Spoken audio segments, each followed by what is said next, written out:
Assalamualaikum Sobat Football United. Ringan amatiran ala gua Ruben Amorim sudah diresmikan oleh Manchester United tanggal kapan dia mulai bekerja, dan juga match pertama yang akan ditangani oleh Ruben Amorim sudah ditentukan, bahkan sudah diinformasikan ya. Jadi nanti menghadapi Ipswich Town di pertengahan November itu akan menjadi partai pertamanya, dan dia akan hadir di Manchester sebelum jeda internasional, setelah match terakhir sebelum jeda internasional, yaitu adalah menghadapi Leicester, di mana ya menghadapi Leicester City di Premier League masih akan bersama dengan Ruud van Nistelrooy. Di video kali ini gue ingin membahas ada hal ya yang membuat gue ini excited, yang membuat gue ini semangat dan membuat gue ini optimis ya. Mudah-mudahan kali ini Manchester United dengan Ruben Amorim ini bisa lebih baik. Tentu saja optimisme selalu ada setiap kali ada pergantian manajer atau head coach. Ya, biasanya manajer ya di Manchester United. Dari zaman David Moyes berganti ke Louis van Gaal, sebenarnya dari zamannya Sir Alex Ferguson ya, setelah pensiun ke David Moyes, tidak berhasil, ganti Louis van Gaal. Periode awal ada optimisme, tidak berhasil, ganti lagi Jose Mourinho, di awal optimis, tidak berhasil, ganti lagi Ole Gunnar Solskjaer, di awal bagus, lalu tidak berhasil, ganti lagi sampai dengan Erik ten Hag yang terakhir, dan kali ini dengan Ruben Amorim. Nah, ada hal yang menurut gua berbeda ya, akan berbeda dari apa yang akan diberikan oleh Ruben Amorim. Nanti gua akan menuju ke artikel yang membahas terkait dengan hal tersebut. Namun sebelumnya gue juga ingin mengulangi dulu ya, ketika Ole Gunnar Solskjaer ini selesai bersama dengan Manchester United, pergantian selanjutnya pada saat itu ada dua kandidat manajer ya, satu Mauricio Pochettino dan yang lainnya adalah Erik ten Hag. Gue memiliki dua harapan sebenarnya ya. Bukan soal teknis, karena sekali lagi menurut gue kemampuan teknis, taktikal, strategi dari manajer-manajer, pelatih-pelatih yang datang ke Manchester United, menurut gue secara ringan amatiran mereka punya kompetensi tersebut, mereka bagus, luar biasa. Tapi ada hal yang menurut gue juga penting sebagai fondasi untuk menerapkannya. Karena ya ini bukan permainan game, sekali lagi ya. Ada banyak sekali faktor, ada banyak sekali hal yang bisa mempengaruhi penampilan pemain di atas lapangan, baik itu secara individu maupun juga secara kolektif. Simpelnya adalah ketika taktik tidak berjalan di atas lapangan ataupun permainan jelek ya, secara ringan amatiran ada dua penyebabnya. Nomor satu, bisa jadi memang taktiknya tidak pas. Nomor dua, bisa jadi memang pengimplementasiannya, taktiknya sudah oke, perencanaannya, tapi pengimplementasiannya. Nah, dan juga sebab-sebab lain itu bisa saja terjadi. Nah, setelah Ole Gunnar Solskjaer dengan Erik ten Hag tentu saja, ataupun sebelumnya calonannya itu adalah Mauricio Pochettino ya, ada dua hal yang gue harapkan. Nomor satu adalah disiplin. Gue berharap ya skuad Manchester United ini bisa lebih disiplin, sehingga harapannya teknis ataupun taktik ini bisa lebih bagus implementasinya melihat dari periode sebelumnya. Selain disiplin, juga adanya karakter. Gue berharap para pemain Manchester United, baik itu secara individu maupun juga secara kolektif, bisa timbul ini karakternya. Karena sepanjang dari periode setelah Sir Alex Ferguson, karakter Manchester United sebagai skuad ya, ini tidak bisa tampak secara konsisten. Sempat timbul menurut gue ketika zamannya Ole Gunnar Solskjaer, tapi sayangnya ini tidak terjadi secara konsisten. Nah, inilah yang dibutuhkan. Jadi ada disiplin dan juga karakter. Namun ternyata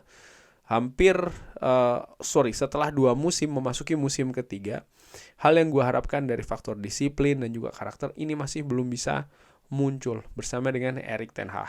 Nah, terkait dengan Ruben Amorim, ada hal yang gue harapkan ini bisa dibawa oleh Ruben Amorim, yang menurut gue ini juga merupakan hal yang penting untuk pengimplementasian taktik, strategi, you name it lah, apapun di atas lapangan nanti. Kalau gue mengambil dari sebuah artikel yang ditulis oleh David Hittner dari The Guardian ya, ini ditulis tanggal 30 Oktober. Ada hal yang menarik dan menurut gue penting. di salah satu paragraf, langsung aja gue artikan ya.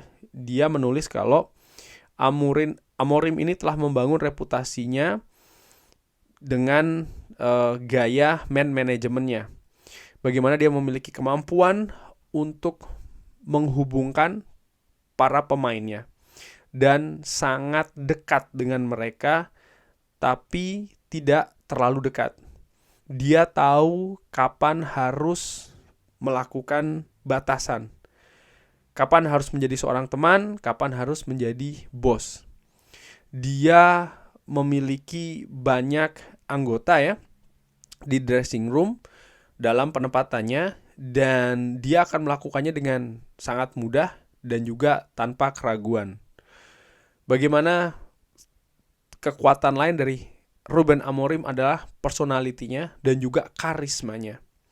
Dan ini membantu ketika dia membuat pesan-pesannya ya, ini lebih simple.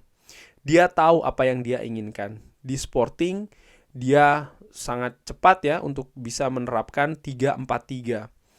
Di mana ya dia tidak pernah meninggalkan formasi tersebut, dan dia juga tidak ingin membebani ataupun memenuhi para pemainnya dengan terlalu banyak informasi dan juga terlalu banyak detail-detail taktik. Kejelasan dan juga konsistensi ini yang menjadi hal yang penting.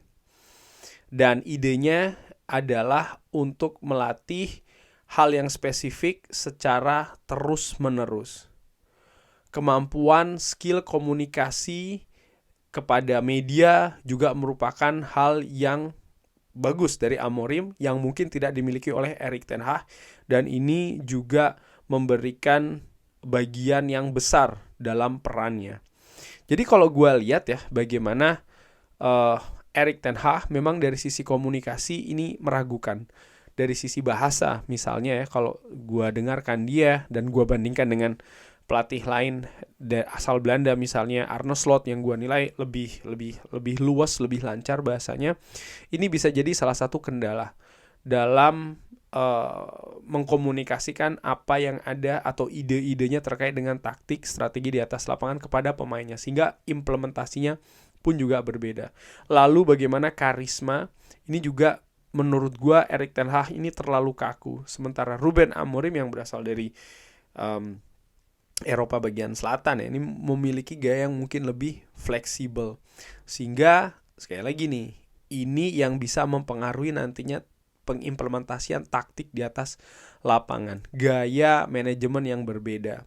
Ini menurut gue juga memegang kunci di sana, dan inilah yang membuat gue excited ataupun semangat ya.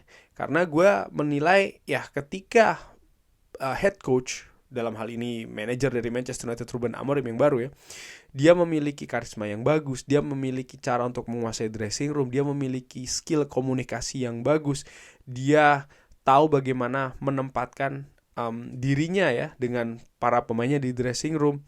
Ini merupakan kunci yang sangat besar ya untuk dia bisa memberikan arahan, dia memberikan instruksi, dia bisa menguasai ego-ego dari para pemain Manchester United di dressing room. Harapannya seperti itu.